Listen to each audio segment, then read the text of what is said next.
Welcome, Farron here, bringing you my first game review. I plan to be making reviews regularly from now on, but first, I kinda have to figure out a comfortable schedule. That being said, the more views and subscriptions I get, the more I will be inclined to iron out my production. Now, on with the show. Call of Duty Warzone is a free-to-play battle royale and payload, taking place in the same setting as COD Modern Warfare. It is a bit of a package to download, but for it, you get one of, if not the best battle royale experience so far. Time to get into specifics. I like to discuss graphics first, as it is a relatively straightforward aspect of games that anyone can appreciate. Warzone holds up to the graphics of its base game, with realistic yet clear objects, great lighting for the gameplay style, and a decent beauty to it. I would hardly call it the most beautiful or realistic game out there, yet, for the size of the map and the fast-paced action, I don't find it leaves anything to be desired. The only negative I have to say here is that with the game still in beta, once in a while you will suffer a sort of lag jump, where things will fail to render quickly. Neither of these issues has ever cost me a life though, and I wouldn't say are glaring factors.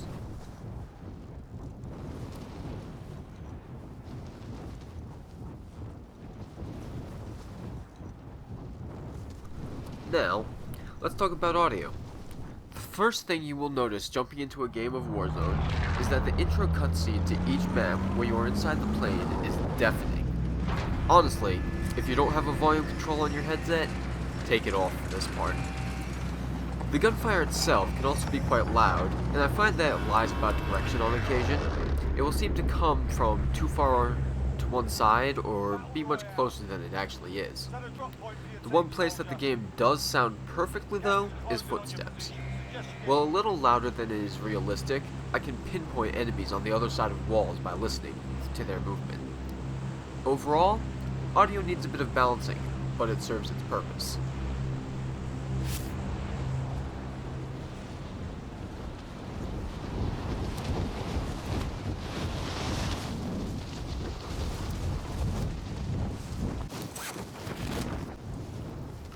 Now, let's discuss the customization of the game. This is going to be the meat of the review here, so I really want to make sure to take my time to go over every important aspect of the game. The two separate game modes you will have access to are Battle Royale and Plunder, both of which take place on the same large and unique map. Battle Royale is what you have likely come to expect. After a brief introductory cutscene, 140 people begin to fly over the map, dropping out when they see fit to gather loot, upgrade weapons, fleeing from the storm on an assortment of vehicles, and fighting to the death. From the drop, the game has some unique changes. You can release your parachute at any time. Once gliding, you can cut it at any time also. This is repeatable, so don't be afraid of using your only chute and falling to your death. One key note I will add here is that you can also redeploy your chute from any jump you would take fall damage from. Once you get on the ground, you will notice that you have a pistol from the start. You may also notice that you have 2 of 3 blue bars above your health. That is your armor. Now, loot does have tiers in this game, as always, but one decision that I love is the reduction of variation. There is not an absurd amount of weapons and items to pick up and carry, and it sticks to a standard COD loadout type setup. Best of all is that there is only one type of armor, making fights far more fair. All that being said, one thing I should make special mention of in Battle Royale is the loadout drops. Instead of loot crates from other games, if you get to one of these drops and survive, it allows you to equip one of your custom sets from the menu, giving you a distinct advantage.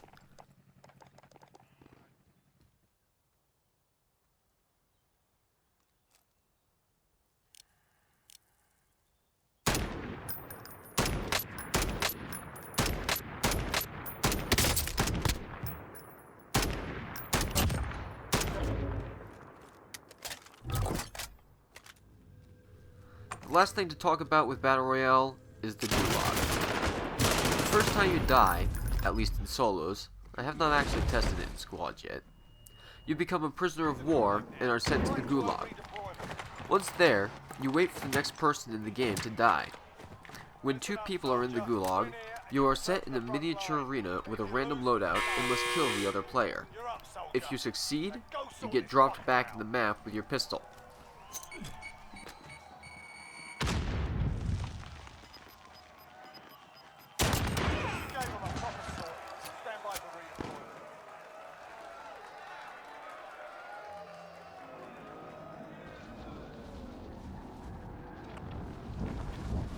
Now, onto the plunder game mode. This is plunder. Here's the lay of the land. In this mode, each team fights to collect the most cash. Cash can be collected in multiple ways. The most surefire is finding and looting supply boxes located throughout the map. Contracts are optional mini-missions scattered throughout the map. You can search for the yellow contract icon, then follow the instructions for a cash payment.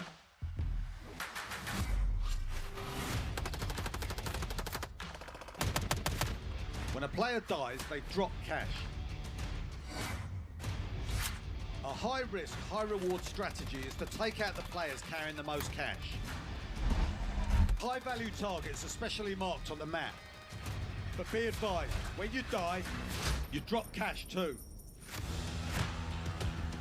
To safeguard it, you can protect your cash using cash deposit helipads. When you get to one, call in a healer and fill it with your cash.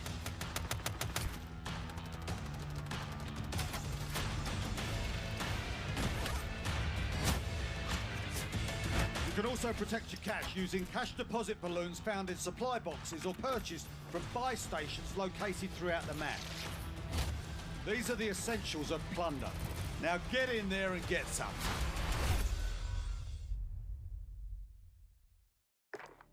Let me keep this a bit shorter. One thing I failed to mention in the Battle Royale section is the ability to get cash. You can get cash in both modes, and in both modes shops exist which allow you to buy things such as armor, loadout drops, or kill streaks. In Plunder though, cash is far more important. It is your ticket to winning. In this game mode, the game doesn't end when you die. Instead, you drop a portion of your cash and respawn after approximately 15 seconds. I'm not sure of the exact time. The entire goal of Plunder is to be the first one to $1 million. As you play, you will get cash from loot crates, killing players, and occasionally on the ground. You can store that cash by making your way to a deposit point and calling in a helicopter.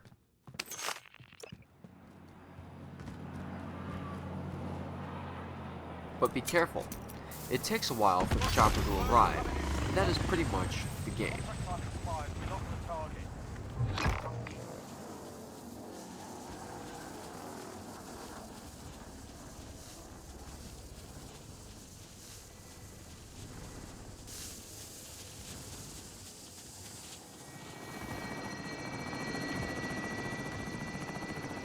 Bag is set. Early is ready.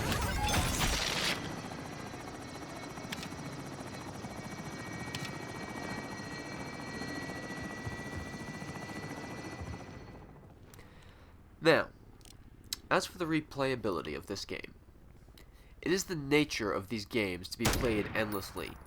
That being said, I find myself drawn back to this one over and over, even as a gamer who doesn't much care for the Battle Royale genre. And the Plunder game mode is a blast even when you are not very good. Overall, the game is very playable on console with almost no issues. I would definitely say that it holds up to this generation of gaming. So, what is the value of this game? For value, due to this game being very repetitive, limited on skill variation, and only a small portion of the full game, I can only rightfully give it a value of $20 US. Normally, this is where I would tell you a sale price to watch for if you wanted to buy this game on a good sale, but the good news is, it's free. This is post-recording, but I just wanted to add a quick piece on letting you guys get some of the actual gameplay, as well as add a little brief comment about the audio balance. So first things first, I just wanted to highlight some of the main parts of the game, including the dropping in the cash deposits and some of the loot. This was all done on the payload game mode, so as you will see, there's some legendary crates, and that's what the legendary gear looks like. But the main point for doing this was starting here. This ending battle exemplifies what I was talking about with the sound. Most of these people I was able to take down because I could hear them, I could hear their footsteps, and I knew where they were going to be. But the last death, my death, is caused by a little bit of a misdirection on the sound. I couldn't actually tell where the last dude was, and you'll see me kind of panicking looking around there.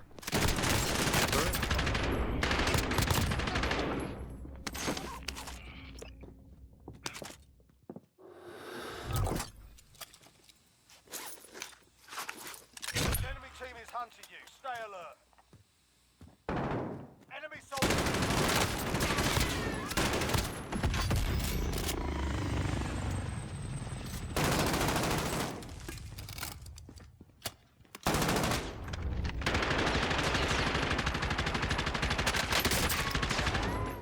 Enemy soldier incoming. Anyway, this is my review of Call of Duty Warzone. This has been Fairney. If this video was useful to you, or you want to see more, please like and subscribe. Thank you all for your time. This has been Fairney. Have a good day.